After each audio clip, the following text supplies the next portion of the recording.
Ullmark did block a trade because at some point in the middle of the answer there, he says maybe he'll change his mind. Correct. So I think that was the giveaway there, that the reports, and then he went to launch in about how often the reports are wrong, but I think that one confirmed the reports that Ullmark shot down a trade. Maybe he'll change his mind. So I wonder, too, if he even gave away a little bit more, which is that they've been in touch with Ullmark's representatives about doing it again. And they said, well, look, there are teams on that list now that we might be more amenable to. Ullmark made a comment about this at the end of the season. I don't know if you remember it, where he said, there might have been a team that 3 years ago when I signed, I might not have had a future, and now they're in the playoffs, and all of a sudden it's different. So anything's possible. And that just sounded very, specific. Like, oh, well, which team are you talking about? So my guess is Ullmark knows they want to get rid of him. And they want to sign Swayman. He's got to play ball with them. So, he's read the writing on the wall, and now he's going to play ball with them and move on. Here, I'll just do one more. Now, Jimmy, give me the Swayman exchange that you started to play earlier. Because, Sweeney got a little, edgy about this one, too. Go ahead. Jeremy talked a lot during the season about how the arbitration process affected him. He said after the season he thought that you guys were on a pretty good path toward a long-term contract. Can you speak to where that process is and how much is that a priority to get him locked up long-term, especially after the postseason? Well, it's clearly a priority, and Jeremy knows. I've told him this. He took us to arbitration, just for clarity's sake. And again, that part of it. He took us to arbitration, just to be perfectly clear. He's defensive about this one, too. Yeah, he is. He's touchy. He was touchy today.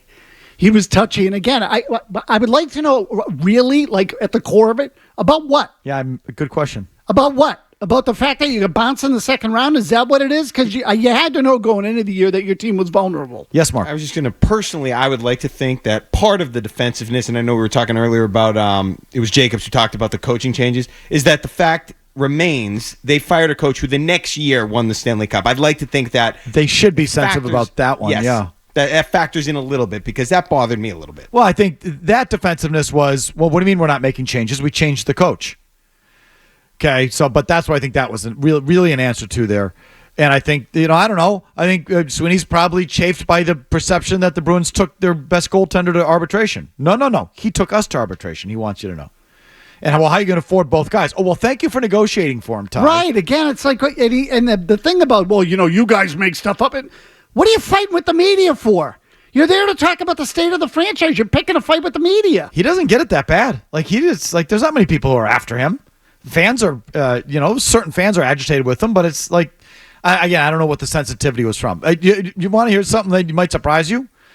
That if they can't trade Linus Ullmark, I would consider trading Jeremy Swayman. I don't think I want to give Swayman, we hit on this the other day.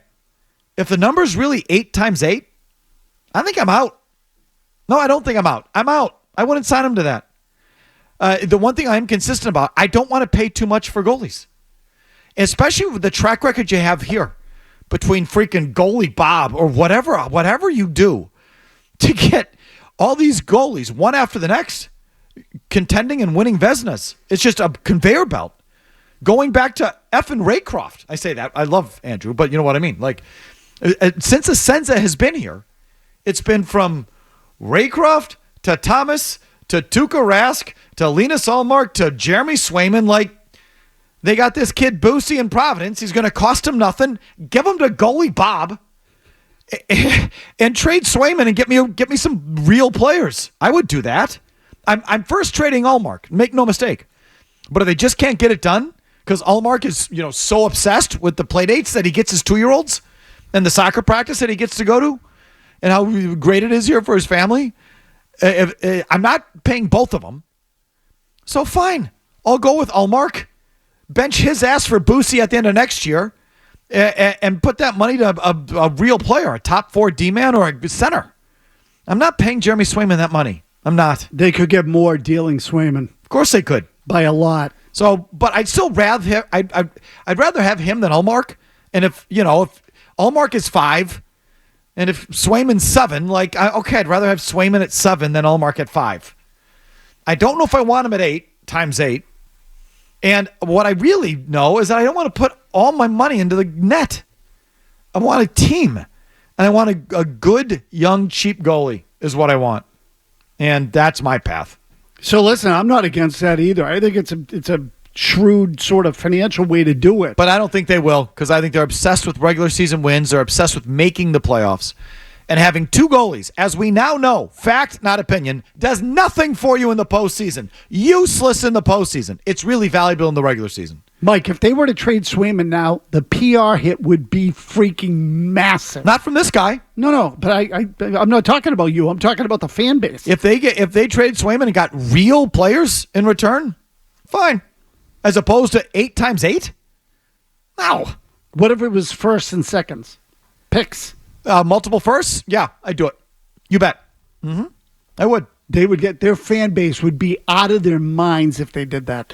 And again, I'm not telling you I wouldn't do it, because I get the logic. I mean, I'm all for trading a star player who you don't think's worth the money. Like, you know. I just think it's not smart to put your money in net. And it's a real cap league. It's a hard cap. You can't really get around it like you can in the other sports. And I think I'd rather have a good decor. I think they'd be afraid to do it. I know they would be. Yeah. Because the two goalies, like I said, useless in the postseason, but regular season, very valuable. It raises your floor.